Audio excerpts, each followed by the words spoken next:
আজকের অনলাইন পাঠে তোমাদের সকলকে স্বাগতম জানাচ্ছি।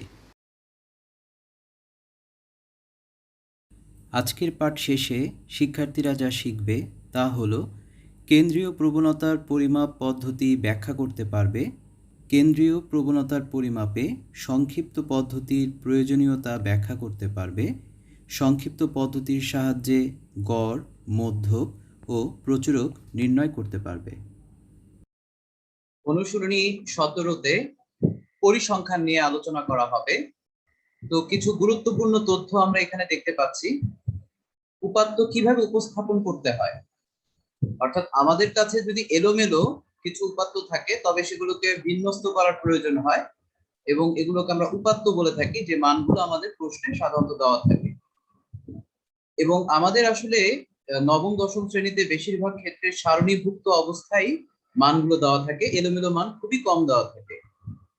যদি সেটা দেওয়া থাকতো তাহলে পূর্ববর্তী ক্লাসের নিয়ম অনুসারে প্রথমত পরিসর নির্ণয় করা, শ্রেণী ব্যবধান নির্ণয় করে শ্রেণীর সংখ্যাটা বের করে নিতে হয়, তারপর ছক করে মানটা বের করতে হবে। তো আমাদের এখন আপাতত ওগুলো দরকার হচ্ছে না। তো এর পরবর্তীতে আরেকটা ইম্পর্টেন্ট জিনিস আমাদের লাগে, সেটা হচ্ছে ক্রমযোজিত গণসংখ্যা। এটা অনেক জায়গায় যোজিত গণসংখ্যা নামেও বলা হয়ে থাকে। যোজিত গণসংখ্যার ব্যাপারটা আমরা ব্যবহার করি দুটো ক্ষেত্রে। প্রথমত হচ্ছে মধ্যকের ক্ষেত্রে, এবং অজীব রেখা নামক একটা লেখচিত্র আছে, সেক্ষেত্রে আমরা ব্যবহার করি।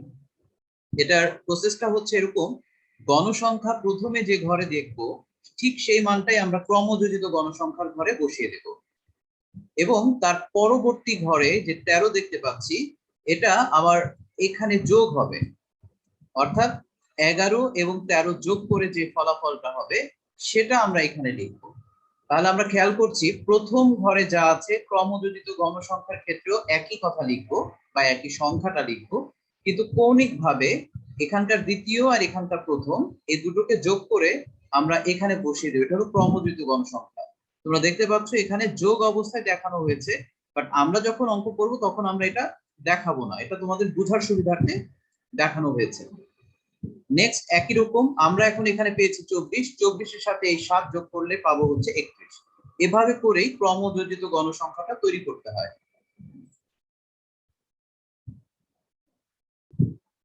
এরপর আছে চলক। আমাদের অনেক ধরনের চলক নিয়ে কাজ করতে হয়।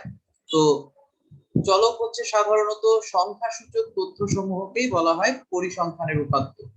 আমরা যত ধরনের চলক ব্যবহার করি, যেমন তাপমাত্রা ব্যবহার করছি, পরীক্ষা প্রাপ্ত নাম্বার ব্যবহার করতে পারি, উচ্চতা, বয়স, জনসংখ্যা, বিভিন্ন কিছু আমরা ব্যবহার করে থাকি। এগুলো সবই হচ্ছে চলকের উদাহরণ। চলককে প্রধানত দুটি ভাগে ভাগ করা যায়, একটি হচ্ছে বিচ্ছিন্ন আর একটি হলো অবিচ্ছিন্ন চলক। যে চলকের মান শুধুমাত্র পূর্ণ সংখ্যা হয় তাই হচ্ছে বিচ্ছিন্ন চলক, কোনো ফ্র্যাকশন বা ভগ্নাংশ হতে পারবে না। এক্ষেত্রে একটাই মাত্র উদাহরণ আমরা বেশি ব্যবহার করি, সেটা হচ্ছে জনসংখ্যা। এটা আমাদেরকে মনে রাখতে হবে, জনসংখ্যা হচ্ছে এমন একটা চলক যেটা কখনোই দশমিক অথবা ভগ্নাংশ দিয়ে প্রকাশ করা যায় না, এটা অবশ্যই রাখতে হবে পূর্ণ সংখ্যায়। এছাড়া বাকি যে সকল উপাত্ত বা চলককে আমরা প্রয়োজনে দশমিক দিয়েও প্রকাশ করতে পারি, দশমিক ছাড়াও প্রকাশ করা যেতে পারে, সেগুলোকে সমন্বিতভাবে আমরা বলে থাকি অবিচ্ছিন্ন চলক। সেগুলোর উদাহরণ হতে পারে বয়স, উচ্চতা, ওজন, এই ধরনের সবকিছু। আমরা পরিসংখ্যানের অধ্যায়ে মোটামুটি 3 ধরনের লেখচিত্র অঙ্কন করি। এর মধ্যে একটা হচ্ছে আয়তলেখ, গণসংখ্যা বহুভুজ, আর একটা হলো অজীব রেখা। আমাদের পরিসংখ্যান করতে গেলে আরেকটি বিষয় খুব গুরুত্বপূর্ণ, সেটা হচ্ছে কেন্দ্রীয় প্রবণতা। প্রবণতা মানে হলো ইচ্ছা, কেন্দ্রীয় মানে হলো মধ্যবর্তী স্থানে। আমরা যখন কোনো ছক তৈরি করে থাকি তখন সেই ছকের মধ্যবর্তী জায়গায় যে মানগুলো বেশি পরিমাণে দেখা যায় সেটাই হলো কেন্দ্রীয় প্রবণতা। তো আমাদের এখানে সংজ্ঞাটা যদি আমরা শর্ট ওয়েতে করি, সেটা হলো বস্তুত উপাত্ত সমূহের কেন্দ্রীয় মানের দিকে পুঞ্জীভূত হওয়ার প্রবণতাকেই কেন্দ্রীয় প্রবণতা বলা হয়। এবং এটা লক্ষণীয়, এটা আমরা 3 ধরনের কাজে এটা পরিমাপ করে নিতে পারি। একটা হচ্ছে গাণিতিক গড়, একটা মধ্যক, আর একটা হলো প্রচুরক। এই 3টা কাজ আমরা এখান থেকে করব। গাণিতিক গড় বের করার কয়েকটি পদ্ধতি আছে, এর মধ্যে আমরা এই উচ্চ শ্রেণীর ক্লাসগুলোতে সংক্ষিপ্ত পদ্ধতি এটাই বেশি ব্যবহার করে থাকি, এবং এটা ব্যবহার করার যে প্রসেস আমরা সেটা এখন দেখব। এছাড়া আমরা এর পাশাপাশি মধ্যকটা দেখার চেষ্টা করব। আমরা এখানে শ্রেণীবদ্ধ এবং শ্রেণীবদ্ধ ছাড়াও মধ্যক আছে সেগুলো নিয়ে আলোচনা করতে পারবো, এবং প্রচুরক প্রচুরকের আমরা এখানে সূত্র দেখতে পাচ্ছি, মধ্যকের আমরা এখানে সূত্রটা দেখতে পাচ্ছি। এগুলো আমাদের কাজে লাগবে কিছুক্ষণ পর আমরা যখন ম্যাথগুলো দেখব। সংক্ষিপ্ত পদ্ধতিতে গড় নির্ণয় করার একটা প্রসেস দেখব। আমি প্রথমে এখানে একটা ছক তৈরি করে নিয়েছি। এই ছকের মাঝে আমরা একটা প্রশ্ন থেকে কিভাবে সম্পূর্ণরূপে অঙ্কটা করে অ্যান্সার বের করব সেই পদ্ধতিটা আজকে এখানে দেখে নেব। আমি এখানে একটা মান লেখার চেষ্টা করছি, যেটা আমাদের প্রশ্নে ধরে রাখলাম যে আমাদের দেওয়া ছিল। শ্রেণী ব্যাপ্তিটা আমরা এখানে উল্লেখ করছি, ধরে নিলাম যে 21 থেকে আমাদের শ্রেণী ব্যাপ্তি প্রশ্নে দেওয়া ছিল। তাহলে প্রশ্নটা ঠিক এরকম ভাবেই থাকবে, এবং এখানে আমরা দেখতে পাচ্ছি 10 করে ব্যবধান। তোমরা একটু খেয়াল করবে, এবং এই মানগুলো অবশ্যই ব্যবধান কিভাবে সেটা বোঝার উপায় হচ্ছে আমরা আঙুলে যেভাবে করে গুনি, গুনে গুনে আমরা বের করব। এটা কখনোই বিয়োগ করে বের করার চেষ্টা করব না, এটা থেকে আমরা বিরত থাকবো, কারণ ওতে ভুল হওয়ার চান্স বেশি থাকে। এই শ্রেণী ব্যাপ্তির বিপরীতে প্রশ্নে আমাদের একটা গণসংখ্যা দেওয়া থাকবে। তো আমি প্রথমে এই 5টা কলামের ছক তৈরি করা মাত্রই শ্রেণী ব্যাপ্তি প্রশ্ন থেকে তুলে নেওয়ার পর গণসংখ্যাও আমরা যথাস্থানে বসিয়ে নিতে পারবো। তো আমার এখানে এই প্রশ্নের জন্য গণসংখ্যা যা ছিল আমি সেটা উল্লেখ করে নিচ্ছি।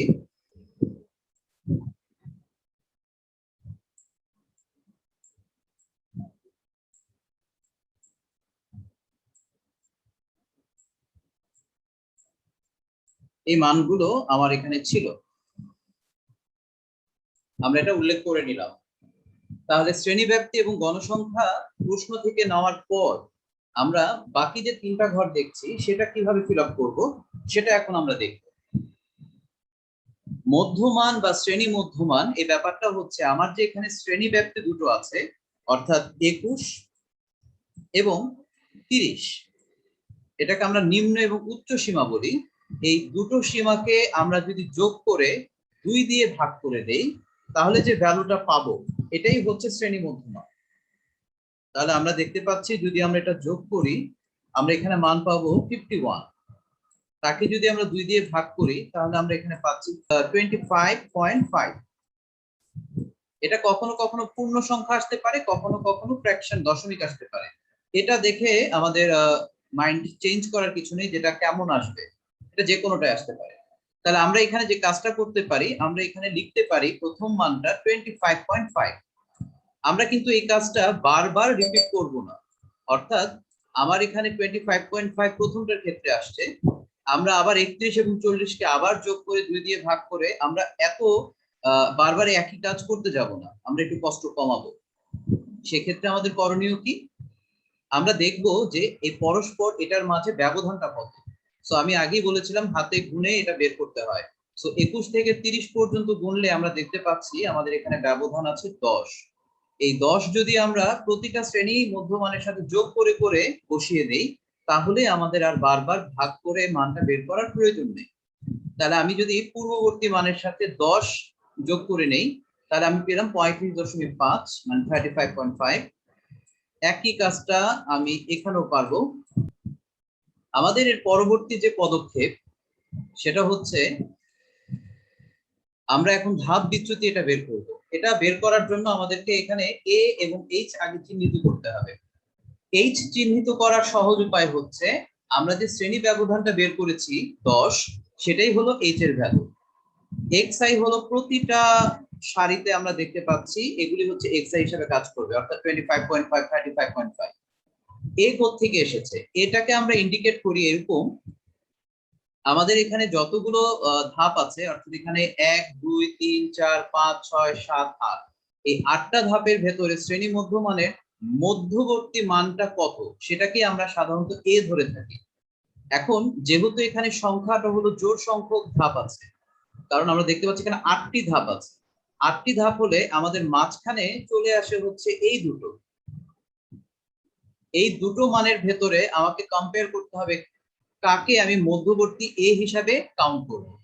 সেক্ষেত্রে আমরা দেখব, যদি দেখি মাঝখানে দুটো অংশ চলে এসেছে, তখন যার গণসংখ্যার মানটা বেশি তাকে আমরা প্রেফার করব এ হিসাবে। অর্থাৎ আমার এখানে 55.5 এর পাশে আছে 10, 65.5 এর পাশে আছে 12, তাহলে 12 এর পাল্লা ভারী, তাহলে 65.5 টাকে আমরা এখন এ হিসাবে কাউন্ট করব এবং এটা বসিয়ে আমরা এখানে ম্যাথটা করতে পারবো। তাহলে আমি এই জায়গায় একটা ইন্ডিকেট করব যে এটা হচ্ছে এ।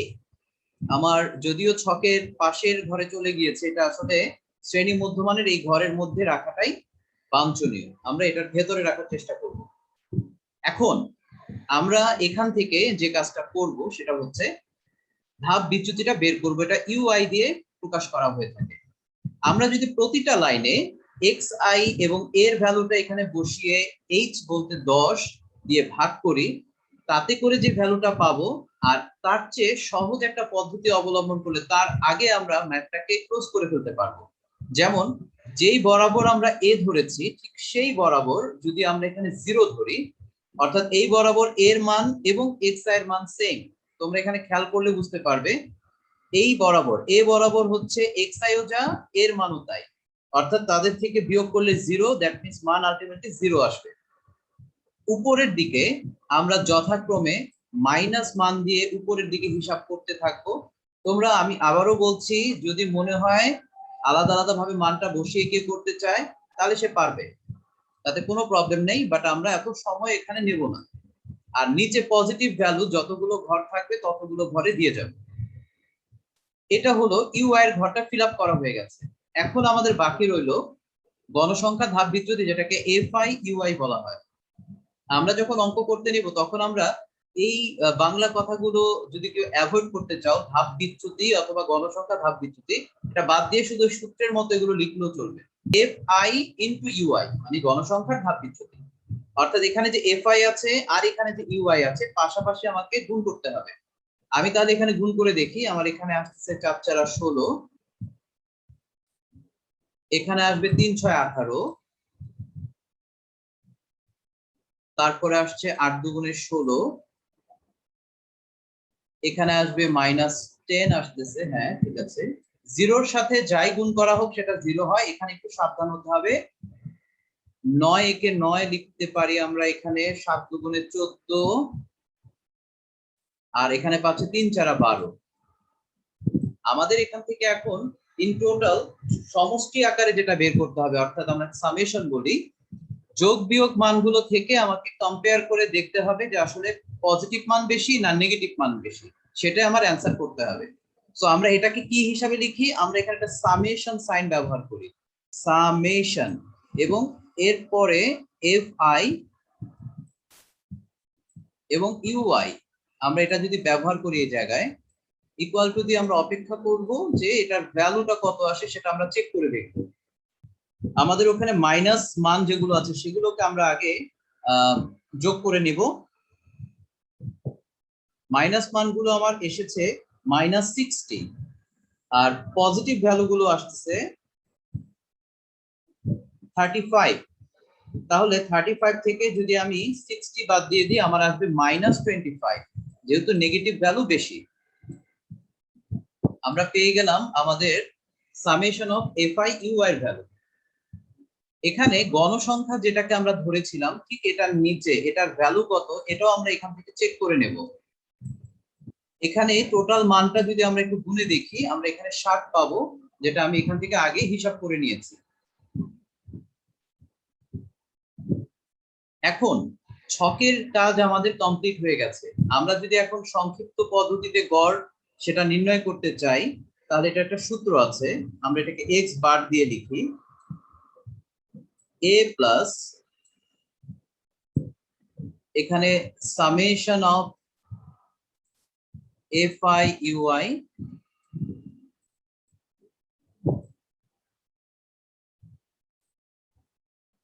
নিচে হবে n ইন্টু h। আমাদের এই সূত্র অ্যাপ্লাই করতে হবে। তাহলে এই সূত্র অ্যাপ্লাই করতে গেলে আমরা এখানে এর মানটা কত দেখছি, এর মানটা আমরা এখানে নিয়েছিলাম 65.5, প্লাস আমাদের এখানে মানটা এসেছে নেগেটিভ। এটা কখনো কখনো পজিটিভ আসতে পারে, কখনো নেগেটিভ আসতে পারে, এটা কোনো ফ্যাক্ট নয়। আমাদের এখানে n এর ভ্যালু ছিল 60, h এর ভ্যালু অর্থাৎ শ্রেণী ব্যবধান আমরা ধরেছিলাম 10। আমাদের এখানে ক্যালকুলেশনটা করতে হবে। এখানে কাটাকাটি করার অপশন থাকলে করা যেতে পারে, না করলেও সমস্যা নেই। উপরের মানের সাথে এই পাশে যা থাকবে গুণ করে নিচের মান দিয়ে ভাগ করে দিলেই হবে। আমরা আগে এখানে লিখে নিই প্রথম সংখ্যা যেটা আছে 65.5। আমার এখানে প্লাসে মাইনাসে মাইনাস হয়ে যাবে, তাহলে আমাকে এখন চেক করতে হবে যেটা উপরে আমার আছে 25 ইন্টু 10, এই গুণফলকে আমি ভাগ করব 60 দিয়ে। আমার মান আসতেছে 4.166, এরকম অনেক মান আসে, আমি এটা 4.17 ধরে নেব। এখন যদি আমি এই মানটা মাইনাস করে দেই, আমাদের মান আছে 65.5 মাইনাস 4.17, তাহলে পাচ্ছি আমরা 61.33।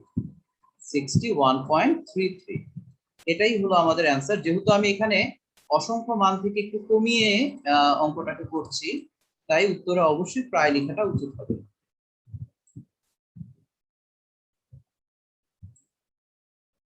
এই হচ্ছে আমাদের সংক্ষিপ্ত পদ্ধতিতে গড় নির্ণয়ের সম্পূর্ণ প্রসেস। আমরা এখন মধ্যক কিভাবে নির্ণয় করতে হয় সেই পদ্ধতিটা দেখব।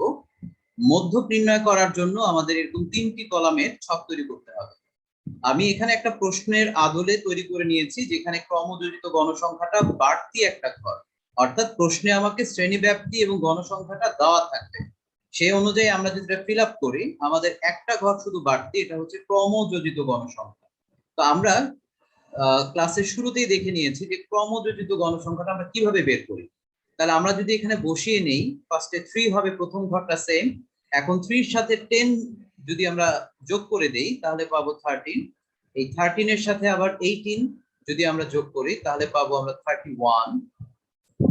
31 এর সাথে যদি 25 যোগ করা হয় তাহলে পাবো আমরা 56।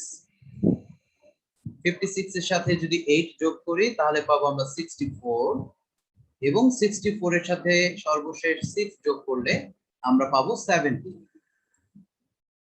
আমরা যখন এই যোগটা করব, গণসংখ্যার নিচে n এর মান অর্থাৎ গণসংখ্যার যোগফলটা যা, ক্রমযোজিত গণসংখ্যার যোগফল সর্বশেষ ঘরে কিন্তু তাই আসবে। আমাদের এই ছকের এই কাজটা কমপ্লিট হওয়ার মাত্রই আমরা চলে যাব এর পরবর্তী স্টেপে। তো পরবর্তী স্টেপটা হচ্ছে আমাদের এখানে যে n এর মান দেওয়া আছে, এই n এর মানটাকে আমরা ডিভাইড করার চেষ্টা করব, অর্থাৎ n/2।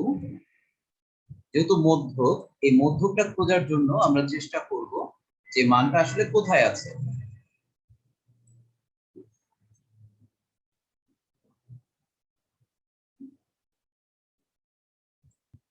দুই দিয়ে ভাগ করে আমরা মানটা দেখলাম যে মধ্যবর্তী মানটা আমার এখানে এসেছে 35 বা 35।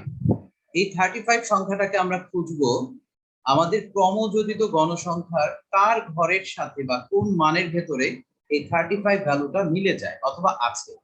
আমরা যদি উপর থেকে খেয়াল করি 31 এর মধ্যে আমরা 35 ভ্যালুটাকে খুঁজে পাবো না, 31 এর পরে 56 এর মধ্যে 35 ভ্যালুটা আছে। তাহলে এই বরাবর আমরা যে শ্রেণীটা দেখতে পাচ্ছি, এই শ্রেণীটাতে আমাদের মধ্যক আছে বলে আমরা নিশ্চিত হচ্ছি। আমরা তখন লিখতে পারবো যে আমাদের এখানে মধ্যক শ্রেণী, এটা আমরা উল্লেখ করে নিতে পারবো।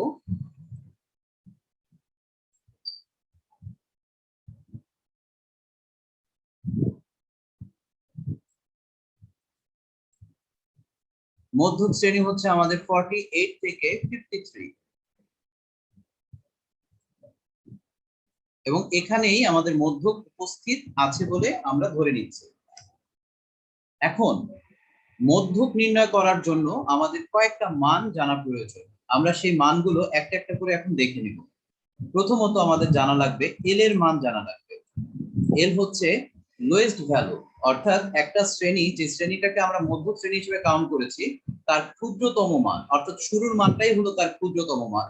তাহলে এই 48টা হচ্ছে এল এর ভ্যালু। এরপর আমাদের লাগবে এফ সি, এটা ক্যাপিটাল এফ তারপর একটা সি, এই এফসিটা দিয়ে মিন করা হয় আমরা ক্রমযোজিত গণসংখ্যা এই 35 যে ঘরে পেয়েছি তার উপরের ঘরের মানটাকে আমরা এফসি ধরে নিই, অর্থাৎ 31। এরপর আমাদের লাগবে এফ এম, অর্থাৎ আমাদের যে মধ্যক আছে, মধ্যক বের করতে চাচ্ছি, এই মধ্যকের গণসংখ্যাটা কত। মধ্যকের গণসংখ্যাটা হচ্ছে মধ্যক শ্রেণীটা আমরা যেটা ধরেছি তার এই মানটাকে ধরছি আমরা এফ এম গণসংখ্যা, তাহলে 25 পেয়েছি আমরা। এরপর আমাদের প্রয়োজন হবে এইচ। এইচ সম্পর্কে আমরা জানি সেটা হলো শ্রেণী ব্যবধান। আমরা যদি এরকম একটা থেকে একটার ব্যবধান বের করি, অর্থাৎ 48 থেকে 53 পর্যন্ত আমরা হাতে গুনে দেখি, তাহলে দেখবো যে আমাদের এখানে শ্রেণী ব্যবধান হলো 6। এই হলো আমাদের সূত্রে ব্যবহার করার জন্য যা যা দরকার সবগুলো আমরা এখানে লিখে নিয়েছি। এখন যদি আমরা মধ্যক নির্ণয়ের সূত্রটা অ্যাপ্লাই করি, আমি এই পাশে সেটা লিখছি। মধ্যকের যে সূত্র সেই অনুযায়ী আমরা বসিয়ে দিব এবং এটার মান যা আছে সেগুলো পর্যায়ক্রমিকভাবে লিখব। সূত্র হচ্ছে এল প্লাস একটা ব্র্যাকেটের মধ্যে হবে n/2 minus capital F C into আকারে হবে উপরে এইচ এবং নিচে হবে এফ এম। এই সূত্রটা আমাদের সবার মনে রাখতে হবে। এখন এল এর মান আমরা দেখেছি 48,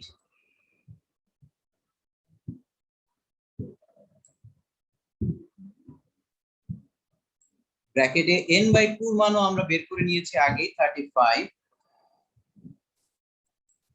এফসি এর মান জানি আমরা 31,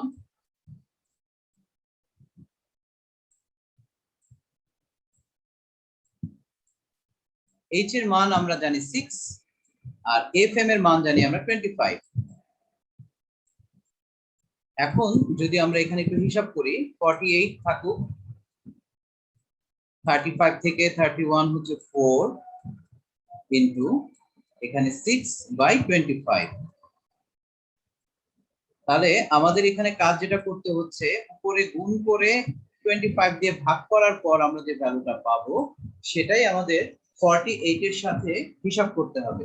অর্থাৎ উপরে আমার থাকে 24, তাকে ভাগ করছি 25 দিয়ে, আমার ভ্যালুটা আসতেছে দশমিক মানে 0.96 আসতেছে।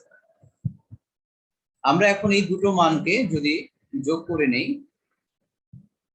তাহলে পাবো 48.96। এটাই হলো আমার মধ্যকের মান।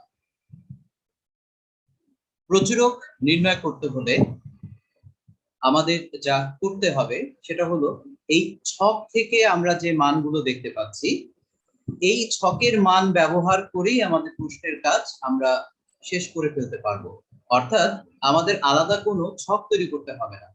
প্রচুরকের ক্ষেত্রে আমাকে দেখতে হবে গণসংখ্যার মধ্যে সবচেয়ে বেশি মান কোথায় আছে। আমরা দেখতে পাচ্ছি 30, এটা হলো সবচেয়ে বড় মান।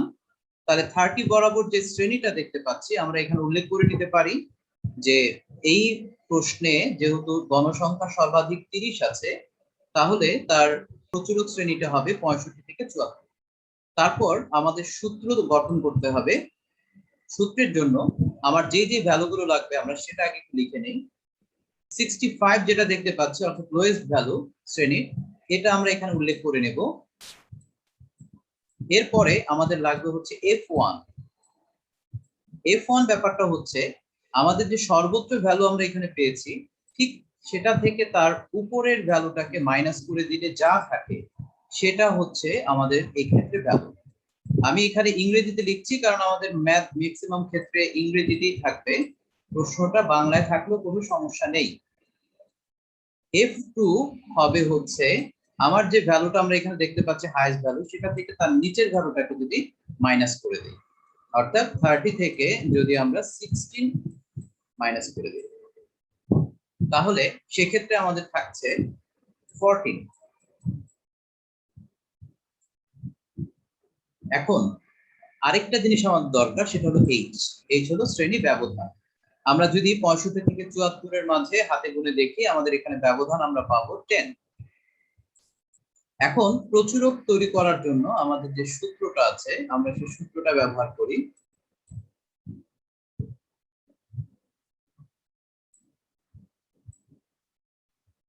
প্রচুরকের সূত্রটা হচ্ছে L plus F1 divided by F1 plus F2 into H। এক্ষেত্রে L এর মান আমরা জানি 65,